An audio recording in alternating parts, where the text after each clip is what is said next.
C'est David Salsaltero depuis Paris. Merci, faites comme moi. Hello, la grande famille. Ici c'est le Mr Voice, votre artiste vibrateur depuis la RDC Congo. Abonnez-vous. Abonnez-vous sur GK Télé News de Maman Judith depuis Kinshasa. GK Télé News. GK TV News. GK TV News. GK Télé News. Abonnez-vous. Les informations, le décryptage des informations à temps réel.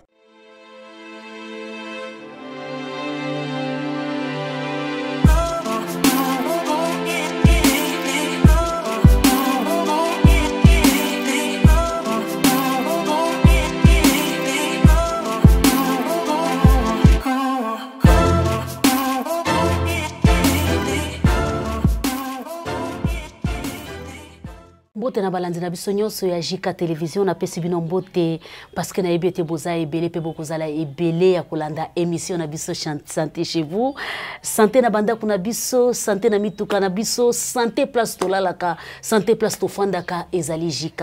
O ezali lokola deuxième numéro na ngai ya émission na biso santé chez vous. Merci beaucoup na pesi bino ba mbote ebele parce que na ebete bokozala ebele ya kolanda émission na ngai ya sika. Mingi bo ebelinga mama ya bana ebele. Atako na sala banaliza atako mais na zana émission na ngai on a pesi yango santé chez nous eza émission oyo tokobanda toujours kolobelaka makambo etali biso basi makambo etali banda kuna biso makambo etali bana na biso makambo etali nyonso kobanda bongo te na pesi mbote na papa banebele papa Joseph Magloire à partir d'Allemagne papa mbote na yo nzamba lola pambola yo mbote ebele na kulutu leki yaya ya baleki ebele d'Elvis El Sincero mokonzi ya masolo na Paris.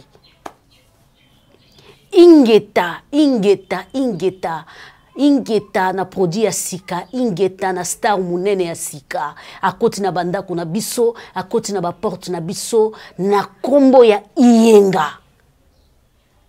Ya solo mbala sima boko mona na plateau na biso décoré na forme ya elongi ya Iyenga. Wananga moko na kobanda kolobela te kozala plateau spécial Iyenga présenté par Milik de la presse. Wana ezanga ite ezama solo na yeso kinzamba lola pesi makoki so kinzamba lola fungoli makambu so kinzamba lola afungoli ba porte na epoto e ba iloko nini toki ko sala mbala sima boko mona na sima na biso mama Iyenga akongenga akotakata na ba plateau ya JK Télévision. Merci beaucoup na kolo bébé plété Dinastar ba mame bele balanda kanga boze bele mama Elodie mama Chic Food mama Tania tout le monde, beaucoup de mamans, maman Zuzel, vous êtes tellement nombreuses que je ne sais pas quoi vous dire, que le bon Dieu vous bénisse. Yalelo, tozolo belabo peto yanzoto ya mwasi. J'avais parlé de ça na mikole uta kikoleka, mais lelo lisusu nazolo bela yango na émission na biso santé chez nous. Vraiment nazolo bela yango na bokebi balande ya JK Télévision, bo comprendre que non moi si esengela zala lolenge nini bopeto ya moi si esengela zala ndenge nini nyoso wana tokolobela ngo epa na biso na émission na biso ekoti ya sika santé chez nous na JK Télévision. En tout cas na pesi bino ba mbote place nyoso boza vraiment boza la ebele boza la scotché boza la connecté. En tout cas émission na kolinga ba mama balanda yango avant bakabolela ngo bana ba mama balanda yango na lobi bien ba mama balanda yango avant bakabolela bana. Ezana basi ebele émission ona sina sala yango kala na zongisi yango. Ezana basi ebele, ezana bandeko na biso basi ebele, ezana bandeko na biso basi ebele. Ba génération na biso, ba ya na biso, ba leki na biso. Ba garda lisusu banzoto na bango te. Ba garda banzoto na bango na ba maquillage. Na matisa plante po elongi nange mona na très bien Fabrice Mandebende elongi nanga. Ba garda bilongi na bango na ba maquillage. Depuis likambo ya make-up eya moi si azali sous na capacité ya kolakisa elongi na ye boyete en public tokolobela ngo kana santé chez nous ezali émission na biso ya lelo rôle avantage ya make-up na des avantages ya make-up na santé na biso make-up eza nini eza ensemble ya maquillage toutes sortes confondues. Ezana ba craboté ya ba forme nyonso ezana kati. Saki wana nyonso mobimba epesi biso make-up. Quand est-ce qu'on peut utiliser make-up et quand est-ce qu'on ne peut pas utiliser make-up? Oh lelo comme une jeune fille. Moi makasi kandenge zalaka na 40 degrés na Kinshasa. Azubo calme mobimba ya faux de teint. Amamuki, amamuki, amamuki, amamuki, amamuki. Yaya ozoko kako identifier les sous moi na moi cité. Santé chez vous, c'est Jika qui parle. Ozoko kako identifier les sous moi na moi cité. Ozo yeba elongi na eli sous-souté. Atie make-up. Je parle bien santé chez nous. Je peux enlever même les perruques pour identifier Jika. Parce que Jika Zakayako Bungate. Je n'aime pas des maquillages. Je dis bien que les avantages de make-up et les inconvénients de make-up. Je peux dire que les inconvénients et les avantages. Est-ce que ceux qui m'ont imaka c'est ça, on peut appliquer le make-up? Et pourquoi bachaki système ya make-up? C'est pour quel système? Toyebi make-up est ensemble ya ba couleur rebelle. Mingi na kala babandaki ko utiliser make-up pona bato basala ka ba théâtre. Babandaki ko se déguiser. A cause koto a che couleur aboye, koto a che couleur aboye. A se déguiser.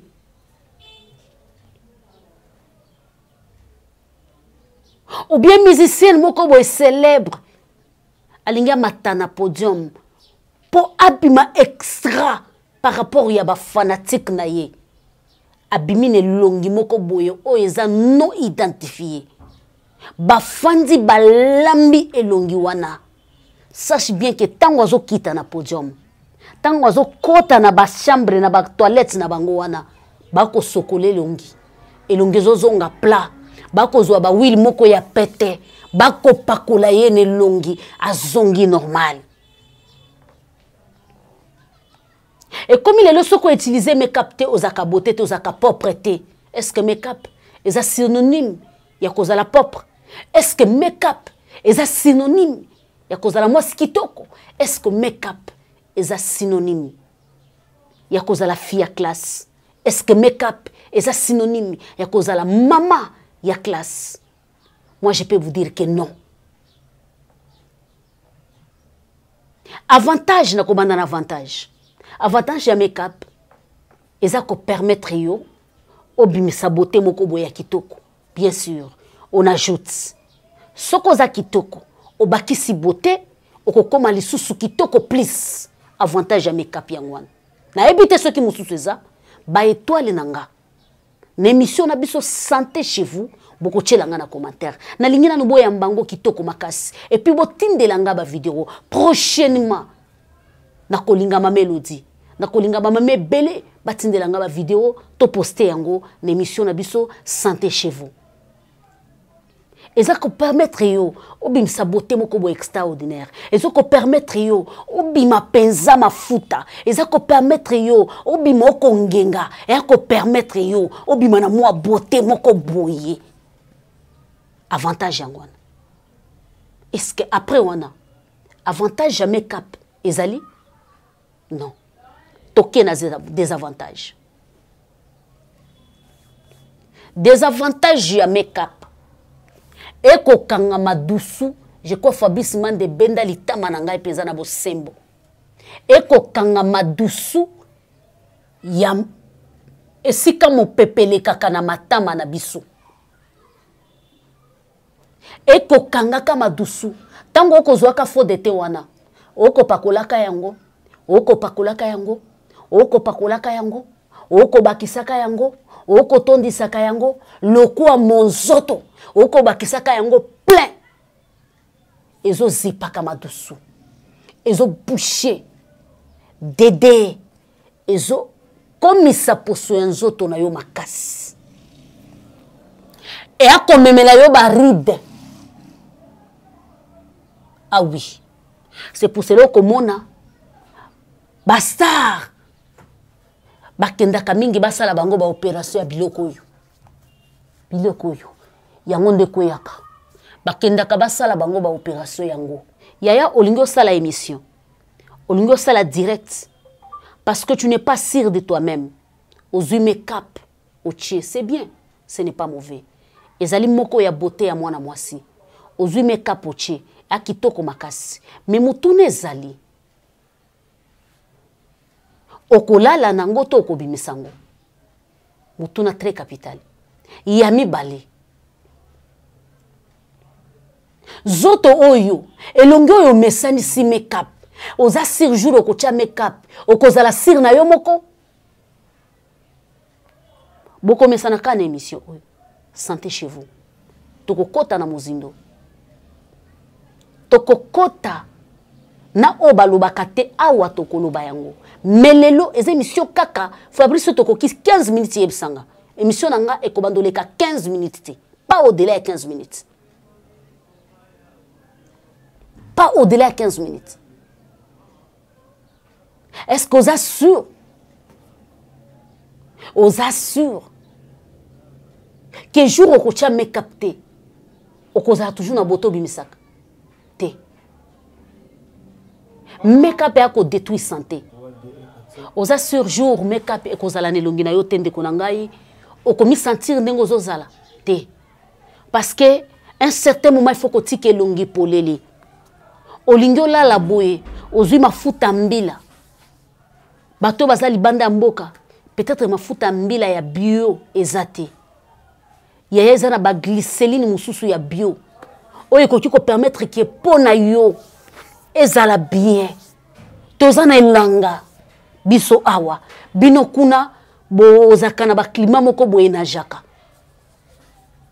na sala esthétique te mais na ko pesa toujours comment oko garder nzoto na yo ezala naturel oko garder nzoto na yo ezala sans bichacha nelongi comment ko garder nzoto na yo ezala na santé malamu comment ko garder nzoto na yo ezala na place o esengeli je m'excuse ba toi langa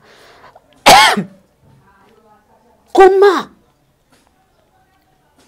ozo ko kalisusu ko identifier santé na yo te ozo ko kakozala sir na beauté na yo te parce que pesi confiance na make-up parce que pesi confiance na beauté ya mindeli parce que pesi confiance na biloko ya bato elongo yo lakisaka biso na TV ezelongi na yo te avo ya kosala imaginez ozo sala émission ya cuisine osomi tie ba craboté na point moko ne pas imaginer suko mutuna na ngeza émission ya cuisine ozo sala tie ba craboté ozo tokate comment ozo bimaka fraîche et pourtant wana ezaka ba télé-réalité faut zala naturel okozwa bonnet na yo tie na mutu po bimelongi mafuta te peut-être okochata poudre mais émission zolamba okotika la naturel parce que tu n'as pas un problème avec quelqu'un